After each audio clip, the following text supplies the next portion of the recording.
എന്റെ അമ്മേ.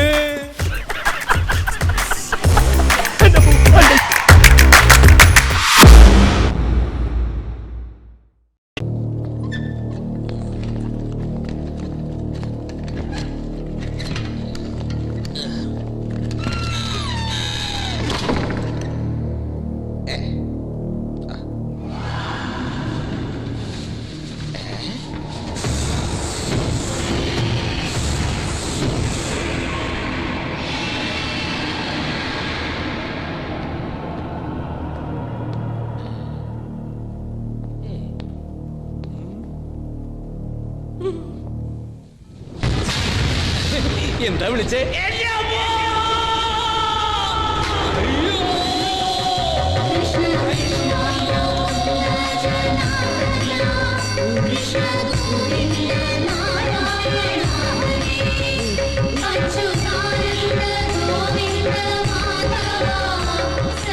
എന്താ തുറക്കുന്നില്ലേ? തുറക്കുന്നില്ലേ?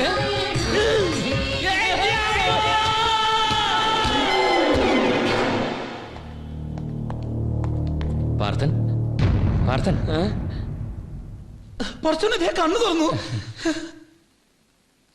എല്ലാവരും ആകാംക്ഷയോടെ കാത്തു നിൽക്കുക. ആണോ? പോസ്റ്റ്മോർട്ടത്തിനായി മോർച്ചറി കിടത്തി ബോഡിക്ക് ജീവൻ വെക്കാന്ന് വെച്ചാ ഈ അത്ഭുതം എങ്ങനെ സംഭവിച്ചെന്ന് അറിയാനാ മനഃശാസ്ത്രജ്ഞൻ എന്ന നിലയിൽ ഞാൻ ചോദിക്കുന്നത്. പറയൂ, നടന്നതെല്ലാം പറയൂ. അറിയാം, എല്ലാം അറിയാം. കല്യാണത്തിന് പോയതാണല്ലോ. കല്യാണം കഴിഞ്ഞു കൂടാൻ തീരുമാനിച്ചു. 1-ാം തീയതി സാധനം കിട്ടാനില്ല. അതുകൊണ്ട് പൊന്നപ്പന്റെ കനാലും കട്ടൻ ഒരു 2 അടിച്ചിട്ട് പാട്ടും കൂത്തുമായിട്ട് ഞങ്ങളൊരു ആഘോഷമായിരുന്നു. എന്നിട്ട് പാർത്ഥന്റെ ഓർമ്മശക്തിക്ക് വല്ല കുഴപ്പം പറ്റിയിട്ടുണ്ടോന്ന് അറിയാനാ ഞാൻ വീണ്ടും ചോദിക്കുന്നത്. എന്താ പറയൂ, പറയാ. വിടരുന്നവരെ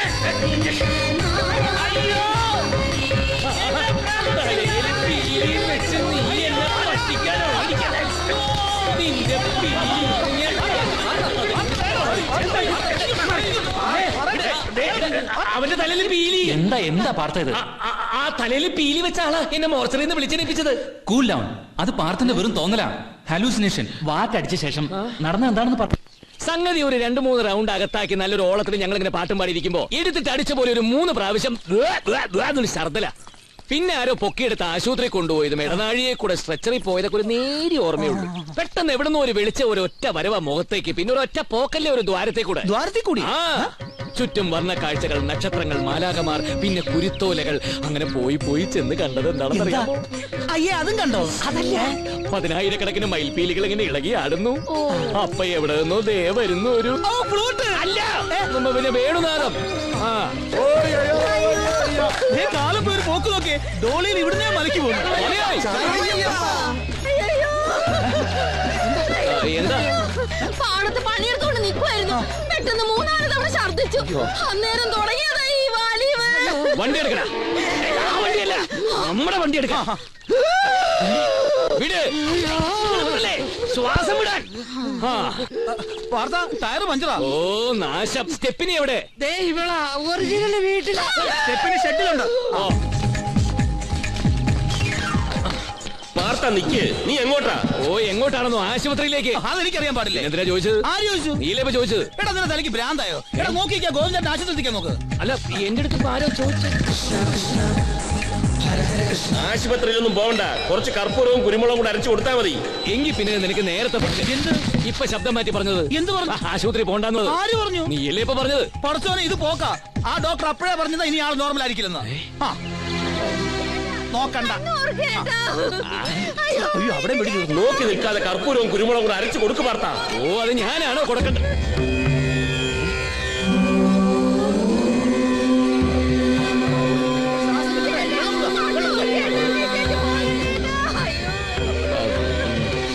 എന്തൊരു കഷ്ടം. ആശുപത്രി പോണ്ട, ആശുപത്രി പോണ്ട. ഇത്തിരി കുരുമുളകും മറ്റേ സാധനവും കൂടി അങ്ങ് അരച്ചു കൊടുത്താൽ മറ്റേ സാധനം കഴിച്ച ഈ പരുവത്തിലായത്. അതല്ല കത്തുന്ന സാധനം. അത് കഴിച്ചു ഉള്ളതും കൂടി കത്തിപ്പോയി. അതല്ല നീ കത്തിച്ച കത്തുന്ന സാധനം. പടക്കം. അതല്ല ഈ അമ്പലത്തിലൊക്കെ കത്തിക്കുന്ന കർപ്പൂരം. കർപ്പൂരവും കുരുമുളകും ചേർത്ത് അരച്ചങ്ങ് കൊടുത്താൽ മതി. കർപ്പൂരവും കുരുമുളകും ചേർത്ത് അരച്ച് കൊടുക്കടി. എന്താ ഇത് മോനെ? അമ്മേ ആ പൂജാമുറിയിലെ വിളക്കിൽ ഇത്തിരി എണ്ണ ഒഴിച്ചേ, തിരി ഇപ്പൊ കെടും. ചെല്ല് ചെല്ല്.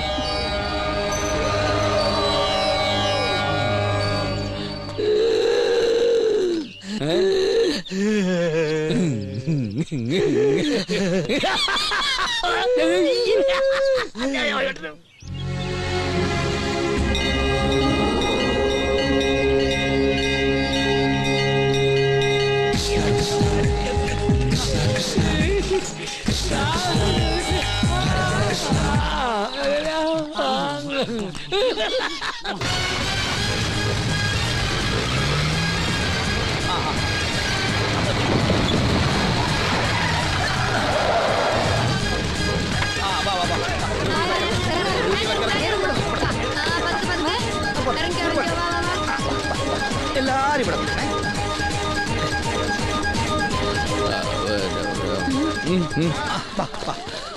എന്റെ കയ്യില് ചില്ലറയില്ല.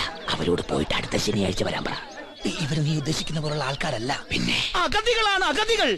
ഈ അഗതികൾക്ക് ഇനി സ്വാമി മാത്രമേ ആശ്രയമായിട്ടുള്ളൂ, അല്ലേ? ഏത് സ്വാമി? ഈ സ്വാമി അല്ലേ? നീ എന്തൊക്കെയാ പറയുന്നത്? സ്വാമി ഇങ്ങ ഒന്നേ പറഞ്ഞുതരാം. അതെ, ലക്ഷങ്ങളുടെ വകയായി നിൽക്കുന്നത്. ഈ പിച്ചക്കാരാ? പിച്ചക്കാരോ? ഇവരൊക്കെ പിച്ചക്കാരാണെന്നാ നിന്റെ വിചാരം? പിന്നെ സർക്കാർ ആശുപത്രിയിലെ രോഗികളാ. അവരെന്തിനാ ഇവിടെ വന്നിരിക്കുന്നത്? സർക്കാർ ഡോക്ടർമാർ മുഴുവൻ സമരത്തിലല്ലേ? ഓ, കംപ്ലീറ്റ് രോഗികൾ പ്രൈവറ്റ് ആശുപത്രിയിലേക്ക് പോകാൻ നിൽക്കുക. ദേ ആ പുറത്ത് നിൽക്കുന്നതേ ഒരൊറ്റ വാർഡിലെ രോഗികളാ. ഇനി കൊണ്ടൊരു പൂരത്തിലുള്ള ആള് വേറെ. ഇവരെയൊക്കെ നീ എന്തിനാ ഇങ്ങോട്ട് കെട്ടിയെടുത്തിരിക്കുന്നെന്ന് എനിക്ക് മനസ്സിലാവാത്തത്. ഓ, പറഞ്ഞു തരാ. ആ ഗുരുവായൂർ സംഭവത്തിന് ശേഷം നിനക്കെന്തോ ദിവ്യത്വം കൈ വന്നിട്ടുണ്ടെന്ന് നാട്ടിൽ മൊത്തം പാട്ടായിരിക്കും. കർപ്പൂരം കൊടുത്ത് കിളവന്റെ ദീനം മാറ്റുന്നു, മുറിയിലെ വിളക്കണഞ്ഞത് മുറ്റത്ത് നിന്ന് അറിയുന്നു. ഇതൊക്കെ ഞാനിപ്പോ സ്റ്റാൻഡിൽ നിന്ന് പ്രസംഗിച്ചിട്ടാ വരുന്നത്. നീ ആ ദ്വാരത്തിൽ കൂടി പോയത് കേട്ടപ്പോ നാട്ടുകാർ മുഴുവൻ അങ്ങ് കോരി തിരിച്ചു പോയില്ലേ?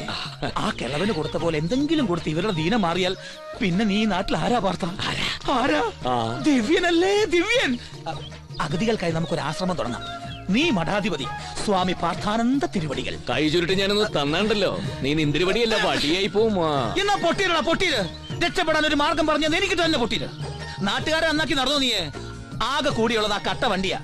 ഇപ്പൊ തന്നെ എഞ്ചിൻ പണി 8 പ്രാവശ്യം കഴിഞ്ഞു. എടാ, നമുക്ക് ആ പൂങ്കൊടിയെ കെട്ടിച്ചു വിടണ്ടേ? തറവാട് തിരിച്ചു വാങ്ങണ്ടേ? ആ കള്ള തമ്പിയോടും മകളോടും പ്രതികാരം ചെയ്യണ്ടേ? പിന്നെ ഇതിനൊക്കെ ചങ്കുറ്റം മാത്രം പോരാ, കയ്യിൽ ഒരു സാധനം കൂടി വേണം. എന്ത്? പണം. കേട്ടിട്ടില്ലേ? പണത്തിന് മീതെ പരുന്തും പറക്കൂല. കാറ്റ് വീശുമ്പോ തൂറ്റാൻ പഠിക്കണോടാ, അതാണ് ബുദ്ധി. വേണ്ടെങ്കി വേണ്ട, ഞാൻ ഇപ്പൊ തന്നെ അവിടെ പറഞ്ഞു വിട്ടേക്കാം. അതെ, നിന്റെ ഐഡിയ ഒക്കെ കൊള്ളാം. പക്ഷേ എന്തു പക്ഷേ? അല്ല, ഈ ആശ്രമവും മഠാധിപതി എന്നൊക്കെ പറയുമ്പോ അതിനൊരു പ്രായവും പക്വതയൊക്കെ വേണ്ടേ? അയ്യോ, ഒരു പ്രായം വെക്കുന്നതും വേണ്ട. രാഷ്ട്രീയത്തിൽ ക്ലച്ച് പിടിക്കാത്തവൻ, സിനിമയിൽ ചാൻസ് ഇല്ലാത്തവൻ, എന്തിനധികം തേരാപ്പാര തെണ്ടിത്തിരിഞ്ഞ് നടക്കുന്നവരെ മഠാധിപതികളാവുന്നില്ലേ? പിന്നെ നിനക്കായാലെന്താ? ഒന്നുമില്ലെങ്കിൽ നിനക്ക് വിദ്യാഭ്യാസം ഇല്ലേ? അതൊക്കെ എന്റെ പേരെന്താ പറഞ്ഞത്? സ്വാമി പാർത്ഥാനന്ദ തിരുവടികൾ. അപ്പൊ നിന്റെ പേരോ? സുലൈമാൻ റാവുത്തർ. അല്ല, അത് ശരിക്കുള്ള പേര്. ഓ, സ്വാമി സുലൈമാൻ സ്വാമി. ഓ, ഈ അയ്യപ്പനും വാവരും എന്നൊക്കെ പറയുന്ന പാർത്തനും സുലൈമാനും.